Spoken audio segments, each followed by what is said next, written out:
So let's, someone's talking again.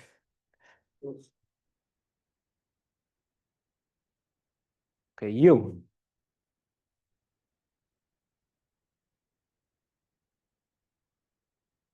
I just said don't talk in the class. Okay, so let's write the log likelihood function, which is summation n is equal to 1 to capital N, Tn ln pi n of xn given mu1 sigma plus 1 minus Tn times ln 1 minus pi n of xn given mu2 sigma, right? So this is my log likelihood. And I want to differentiate this log likelihood with respect to pi and set it to 0. Then I'm going to get the value of pi, right? So let's try to maximize this with respect to pi. Okay, what does this mean? This means I'm going to do dou by dou pi, okay, of summation n is equal to 1 to capital N. Okay, when I'm differentiating with respect to pi, I only need to consider terms which has pi, right? I can write ln pi n as ln pi plus ln n. So ln n becomes 0. The same is true for the second term as well. So I can write this as Tn times ln pi plus 1 minus Tn times ln 1 minus pi, the whole thing is equal to 0. Right? So this, let's do the differentiation. So summation n is equal to 1 to n. Okay. So when you differentiate Tn ln pi with respect to pi, what do you get?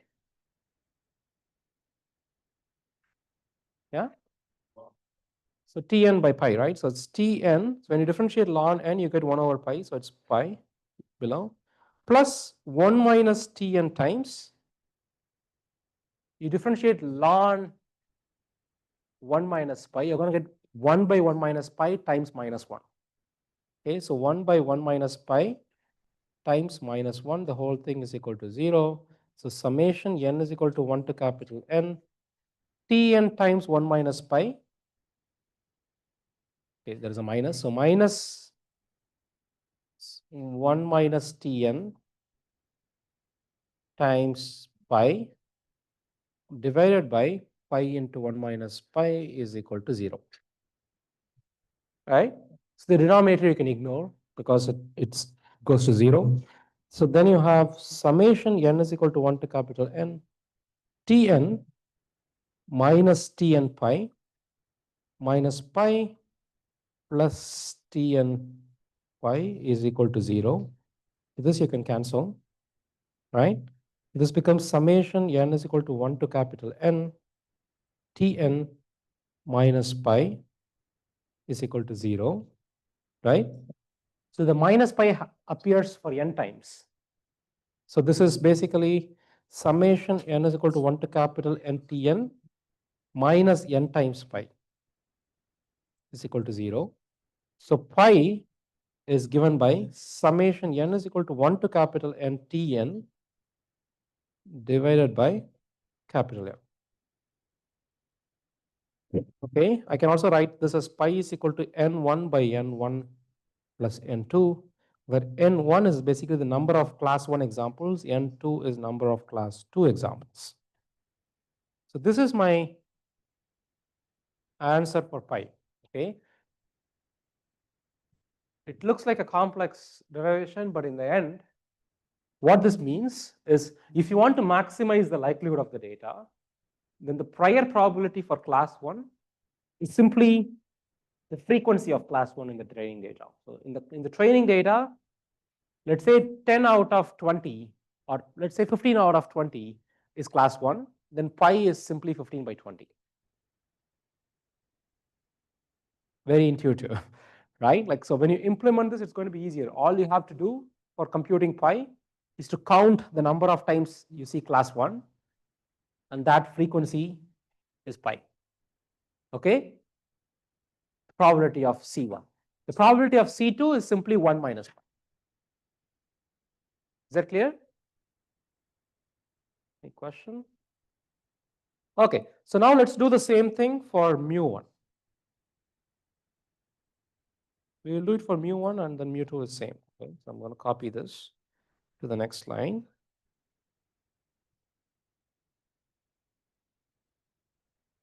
Okay, so I'm going to maximize this function with respect to mu1. So when I'm maximizing with respect to mu1, the second term disappears, right? Like the second term is, there's no mu1 in second term at all. So when you differentiate, it's going to be 0. So it's just the first term. Even in the first term, I can ignore ln pi because there is no mu there, right? So this becomes dou by dou mu1 of summation n is equal to 1 to capital N Tn ln n of xn given mu1 sigma is equal to 0. Okay, so this I can write as summation, so dou by dou mu1 of summation n is equal to 1 to capital N Tn. I'm going to substitute the value of the PDF of the Gaussian. Okay, so it has a bunch of terms followed by the exponents, right? Like so the bunch of terms in the denominator followed by exponents. Anything that is in the denominator will become 0 when you take it to the other side, right? So I'm going to directly write xn minus mu1 transpose sigma inverse xn minus mu1 is equal to 0 because x gets cancelled with ln as well. Okay, so this is simple. Like so now I can differentiate this, right? So when you differentiate, you're going to get summation n is equal to 1 to capital N Tn times, okay, the sigma inverse goes to the other side too. So that's also, you can ignore sigma inverse. So you just have x minus mu the whole square. So when you differentiate x minus mu the whole square,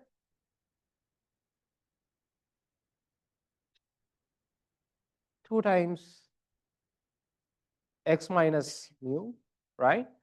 And you will have a minus 2, but the 2 minus everything goes to the other side. Okay, so you can simply write this as xn minus mu1 is equal to 0.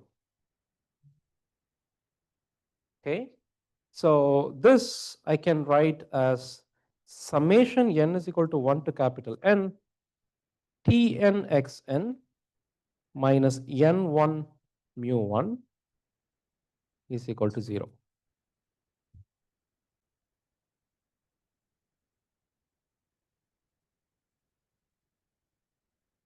Okay, because this summation, you're doing it only for n1 examples for class 1, right? So this I can write as mu1 is equal to 1 over n summation n is equal to 1 to capital N Tn. Okay, so that is the value for mu1. So this is also intuitive. Okay, so we are looking for the mean of the class 1, right? So what this says is to compute the mean for class 1, you just compute the empirical mean, which is basically pick all the examples for class 1. That is what Tn times xn is doing. You compute the sum, take an average. Like basically compute the sum divided by, I think this is n1. Okay, so that is mu1. Okay, now you can do the same derivation for mu2, but it is identical derivation. So I can also directly write it. So mu2 is going to be 1 over n2 summation n is equal to 1 to capital N 1 minus Tn times xn. So it's basically the empirical mean of all the examples for class 2. Is that clear? Okay, so now maximization with respect to sigma is a bit more involved. Okay, so we don't need to do this in the class. I can directly write it, which is sigma is given by n1 by n s1 plus n2 by n s2, where S1 is 1 over n1 summation n belonging to C1 xn minus mu1 xn minus mu1 transpose. So this is the covariance for the class 1, okay? And similarly, S2 is the covariance for class 2. N belonging to C2 xn minus mu2 times xn minus mu2 transpose. And then you take a weighted average of them. So that is your sigma, okay? So now we have learned pi, mu1, mu2, and sigma from the data, right? So you can actually go back to the GDA equation and implement that. So you're going to get your GDA classified. Is that clear? Okay. So one thing I want to highlight again, I have said this before, is it's okay if you did not follow the whole derivation in the class, right? But you should know how to differentiate, how to set it to 0. Like you might take 30 minutes instead of 5 minutes, but that's fine. Like, but you should know how to do it. Okay. So offline. So I highly encourage you to go back and take the maximum likelihood derivation, like objective function, differentiate it with respect to mu, differentiate it with respect to pi, and arrive at the same solution. Is that clear? So that you should get comfortable with. So you don't need to be too comfortable quickly following this in the class. Okay. Okay. So once you do the maximum likelihood setup, right? Like so you get these parameters, you can implement your GDA, and this is how the decision boundaries are going to look like. Okay. So let's start with this example. So here I have a bunch of circles and crosses. Okay. And I'm doing a GDA. So you also see the two Gaussians that we are learning. Okay. So first of all, you see that they look very similar, or actually they look kind of identical, right? Because the covariance is shared. Okay. So it's just that the mean of the Gaussian is at two different places, but the covariance is shared. Okay. And because I did that, the decision boundary is just a line. Is that clear? Any question?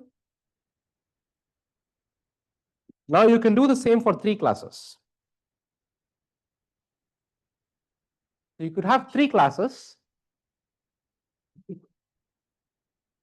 and have shared covariance matrix, which means the Gaussians are going to look similar and the boundaries between the classes are also going to be linear. Okay, so we did not do the more than 2 class in the class. It's an exercise for you to think about, like how to extend these derivations when you have more than 2 classes. Okay, now here is the more interesting part. Like, so instead of doing GDA, if I did a version where I don't share the covariance matrices, right? So then I would get what is normally called as QDA.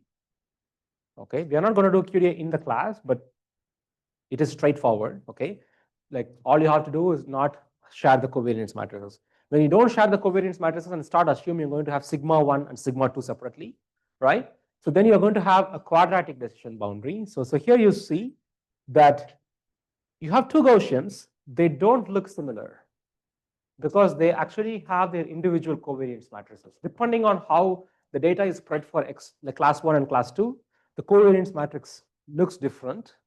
And because of that, the decision boundary is also not linear. Is that clear? Now, just looking at these decision boundaries, can you tell me what kind of assumptions we have made for this GDA? Yeah. So orange and green, like we assume that they share the covariance matrix, yes, but they don't share it with the blue. That's why you see a quadratic boundary between blue and orange and blue and green, right?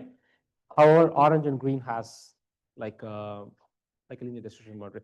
So this you can mix and match. Like, so you can make these assumptions. Like if you have some prior knowledge about the classes, then you can say, oh, I want to share covariance matrices for these two. Like I don't want to share for here, right? Like so, you can make these mix of linear and quadratic decision boundaries as well. Is that clear? Any question so far? Okay, so let's actually compare GDA and QDA, right? So let's say we have M features and K classes. Okay. Let's compare the number of parameters that GDA and QDA would have. So GDA is going to represent the mean for all classes, right? Like so, that's going to be Km parameters, right? And QDA is also going to represent all the means, so that's going to be Km parameters. So there's no difference in number of parameters for the mean, right? However, for the covariance matrices, GDA is going to make this shared covariance assumption. So there's only one covariance, right? Now, how many parameters do you need for one covariance matrix if you have M features?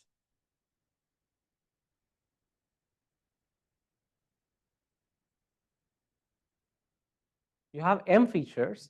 So how many parameters will be there in the covariance? What would be the shape of this covariance matrix? It's an M cross M matrix, right? However, covariance matrices are symmetric. So you only need half the matrix number of parameters. So it's basically for the covariance, you have M into M plus 1 by 2 parameters because the matrices are shared. Now, in the case of QDA, the matrices are not shared, so which means you're going to have K times M into M plus 1. Okay. Now, how many parameters do you need for pi? K minus 1, because pi is a probability vector. So when you have K minus 1 parameters, the kth parameter can be inferred, right? So again, K minus 1. Okay. So here you see that QDA has more parameters, obviously, right? Like so, and most of its parameters actually come from the covariance because it doesn't share the covariance matrices. Is that clear? Which means if you have less data, then QDA could overfit because it has more parameters when compared to GDA. Is that clear? Any question? Okay, so now how can we get the benefit of QDA but with less parameters, right? Like I still want, I want nonlinear models, but I don't want too many parameters like for the covariance matrices. Okay, so what can I do? So there is one standard approximation that people make, okay, which is, if you remember, we started by saying P of x given Ck is a m-dimensional Gaussian, right? If you have m features, it's a multi-dimensional Gaussian. Because you have a multi-dimensional Gaussian, like you have this m cross m covariance matrix, right? Now, we can make an assumption to simplify this by, okay, so we can just say that all the features are conditionally independent given the class labels.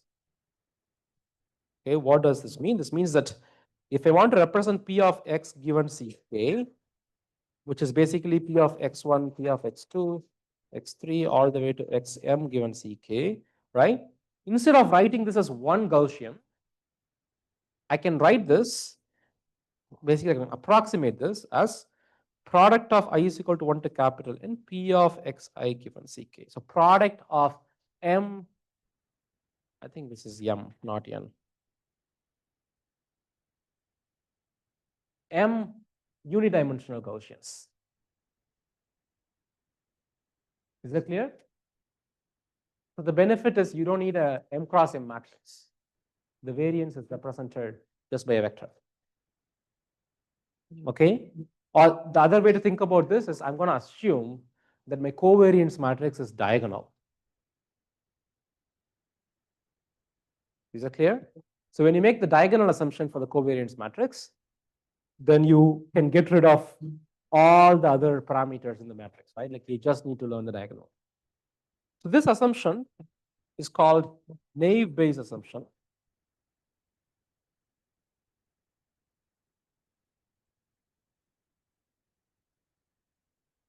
The assumption that features are conditionally independent given the class label, right? Like it's called naive Bayes assumption. And this really helps us in reducing the number of parameters. And it makes things much easier. Is that clear? Okay, yeah.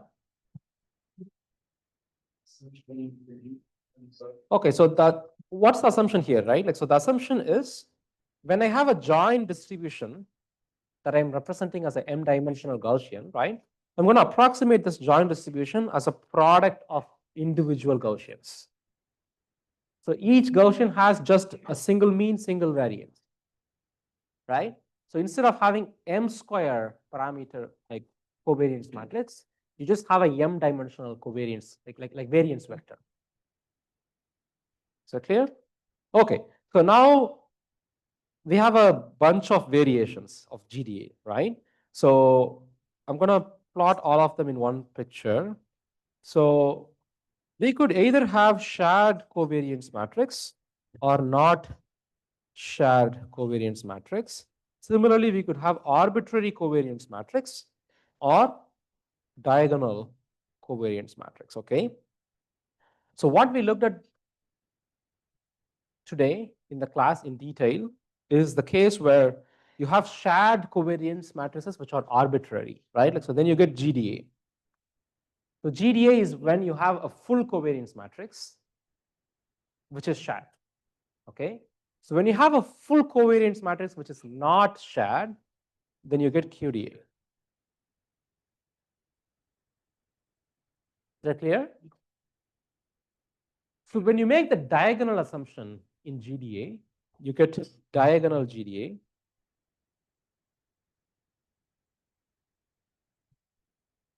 Okay? And when you make a diagonal assumption and don't share the parameters, so then you get Gaussian naive Bayes.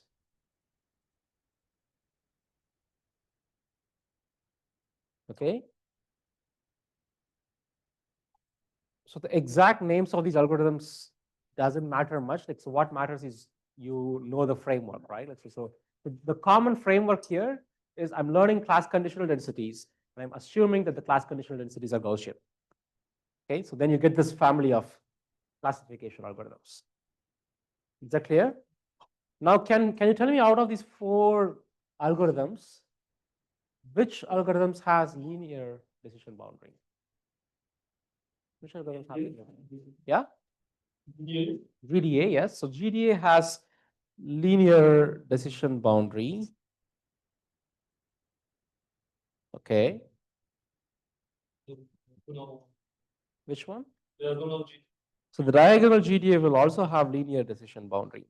So QDA and Gaussian naive Bayes, they're going to have non-linear decision boundary. Okay. So the linearity of the decision boundary is actually based on the shared or not shared assumption, not based on whether the matrix is diagonal or covariant, like or arbitrary. Is that clear? Any question so far? Okay, so that concludes our discussion on GDA. Now, one thing I want to quickly touch upon is, so when we started with GDA, like I told you that these are probabilistic generative models.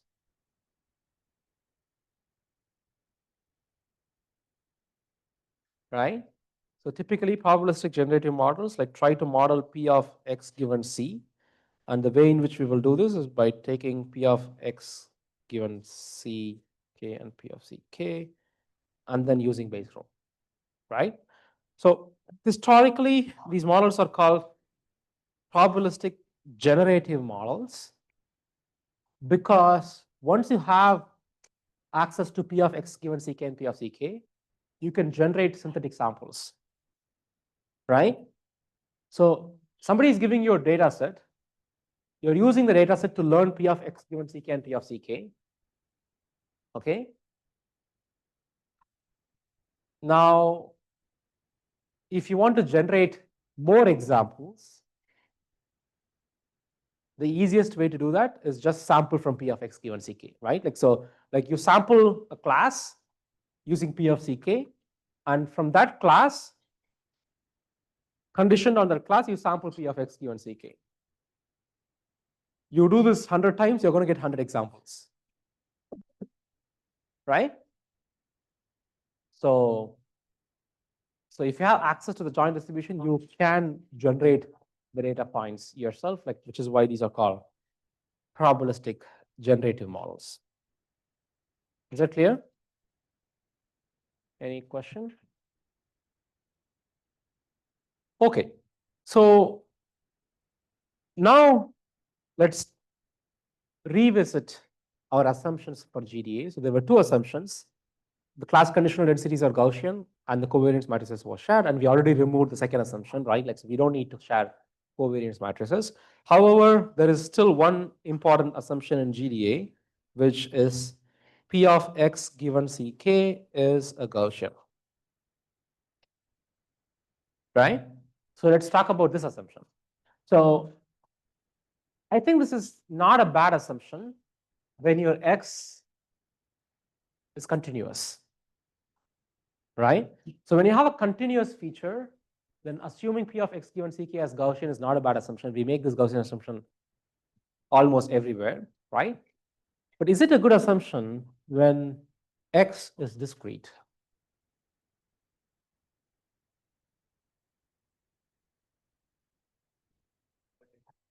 Yes. Discrete in the sense binary or categorical, right? So then this doesn't make sense, right? Like, because it's a discrete variable and you're trying to approximate that with a continuous random variable, right? So maybe we need to think about some other variation of GDA. Well, we need to get rid of G from GDA, right? Like, so we don't want the Gaussian assumption. Like, we need to make some other assumption, like if you want to model discrete features, okay? So we are going to talk about what to do when X is discrete, okay? So we will do the simple version in the class, which is what if X is binary features? Okay, by binary features, I mean each Xi belongs to either 0 or 1.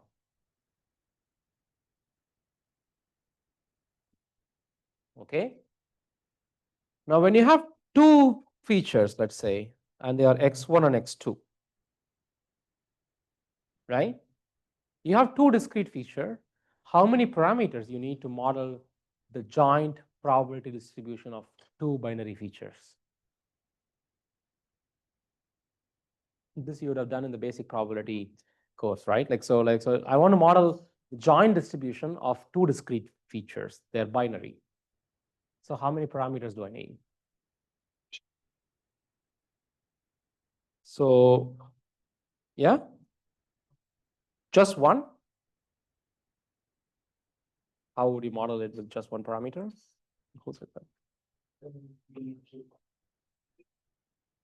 So which means you need more, right? Like, so you need to consider the probability for 0, 0, 1, 0, 0, 1, and 1, 1, right? So this is the probability of x1, x2.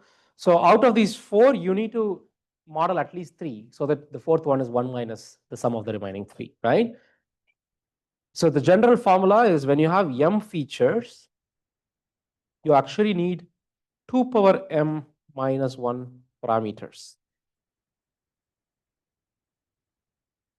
Okay. By the way, this is a lot of parameters when you have 10 features or 100 features or 1,000 features, right? Like, so when you have 1,000 features, you need 2 power 1,000 minus 1, which doesn't make sense, right? Like, so you cannot even get enough data to train this model, right? So this is when the naive-Bayes assumption is very useful. Like, so in general, when you have discrete features, it's actually a bad idea to model the joint distribution directly, okay? Because this grows exponentially. the table grows exponentially, right? So it's not a good idea. This is just for binary feature. Now imagine you have a categorical feature. Now the combinations are even more, right? So when you have discrete features, it's not a good idea to directly go approximate the joint distribution. So what we are going to do is we are going to make the naive Bayes assumption. So in discrete features, the naive Bayes assumption is the standard assumption. Okay, so we are going to make the naive Bayes assumption. Okay, so which means the probability of x given ck is approximated as product of I is equal to 1 to capital M, the probability of xi given ck.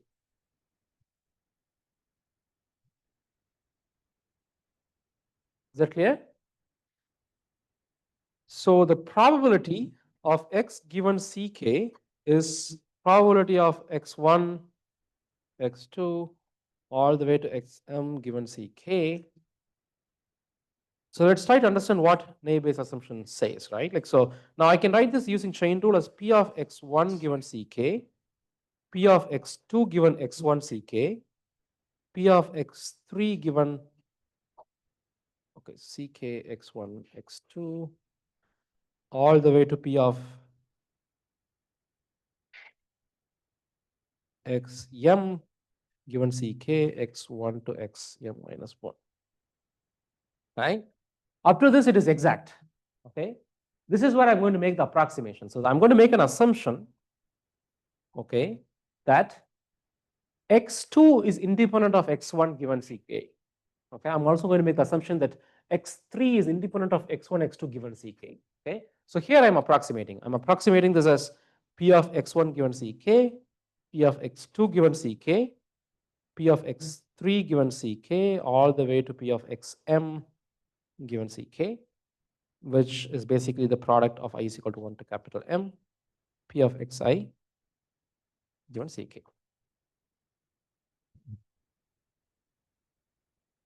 Is that clear? Okay, so now that we are making the naive Bayes assumption, like we really need to model just one feature, which is binary. So what probability function would you use to model one binary feature? Bernoulli, right? Like, so you could model a single binary feature using a Bernoulli distribution, okay? Which means I'm going to model p of xi given ck as Bernoulli instead of Gaussian, okay? And the Bernoulli has only one parameter, right? Like I'm going to call that parameter as mu ki, okay? So mu ki is basically the product, the probability that xi is equal to 1 given ck, okay? Now I can write the probability of x given ck as product of I is equal to 1 to capital M mu ki times xi power xi minus 1 minus mu ki power 1 minus xi. This is just the compact notation. Like it says, oh, whenever x1 is 1, the probability is mu. When it is 0, the probability is 1 minus mu. Okay. Now this requires only m parameters. For each feature, you have one Bernoulli parameter, right? So now you see the benefit of naive Bayes assumption. So instead of having 2 power m minus 1 parameters, right? So when I make the naive Bayes assumption, I have only m parameters.